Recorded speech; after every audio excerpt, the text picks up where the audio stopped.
कुणी आरेला कार्य केलं तर त्याला कार्य करा, कुणी अंगावर आलं तर त्याला शिंगावर घ्या, अजित पवारांचा कार्यकर्त्यांना अजब सल्ला.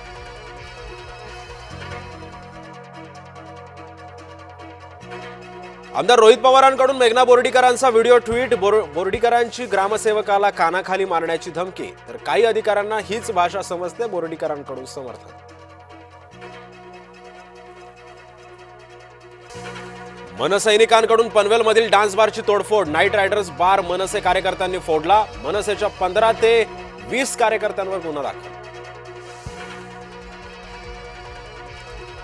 गोट्या गीतेची आमदार जितेंद्र आव्हाडांना धमकी. गोट्या गीतेनं महादेव मुंडे हत्या प्रकरणातला संशयित आरोपी फरार आहे. वाल्मिक कराड माझं दैवत असल्याचंही केलं वक्तव्य. परळीतील महादेव मुंडे हत्येप्रकरणी तपासाला वेग. एसआयटी प्रमुख आज बीडमध्ये येण्याची शक्यता. बीड पोलिसांकडून घटनेची संपूर्ण माहिती घेणार. उपमुख्यमंत्री एकनाथ शिंदे आज पालघरच्या दौऱ्यावरती. स्थानिक स्वराज्य संस्थांच्या निवडणुकींसंदर्भामध्ये बैठका. प्रताप सरनाईक, रवींद्र फाटकही राहणार उपस्थित. खासदार नारायण राणेंची उद्धव ठाकरेंवर टीका. उद्धव ठाकरे आदित्य ठाकरेंकडून इतके पैसे कुठून येतात, नारायण राणेंचा सवाल.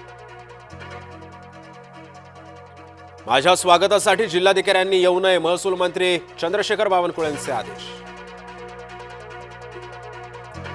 जम्मू काश्मीरच्या कुलगाममध्ये सलग तिसऱ्या दिवशी चकमक. आतापर्यंत 2 दहशतवाद्यांचा खात्मा. काही दहशतवादी लपून बसल्याची माहिती. दादरमधील कबूतरखान्यांविरोधात पालिका ॲक्शन मोडवर. महापालिकेनं कबूतरखान्याला बसवली जाळी. कबूतरखाना बंद करण्यास स्थानिकांचा विरोध. मित्रानेच मित्राच्या डोक्यात खुपसला चाकू. जालना शहरातला धक्कादायक घटना. दारू पिण्यासाठी पैसे न दिल्यानं केला हल्ला. विद्यार्थ्यांच्या हाणामारीमध्ये छातीमध्ये गुद्दे मारल्यानं एकाचा मृत्यू. क्लासमध्ये बेंचवर बसण्यावरून झाली 10वीच्या विद्यार्थ्यांमध्ये वाद. नाशिकच्या सातपूर अशोकनगरमधली धक्कादायक घटना. माधुरी हत्तीणीला मूळ अधिवास मिळालाय. वनतारा प्राणी संग्रहालयाचा दावा. माधुरी हत्तीण वनताराला नेल्यानं कोल्हापूरकर नाराज.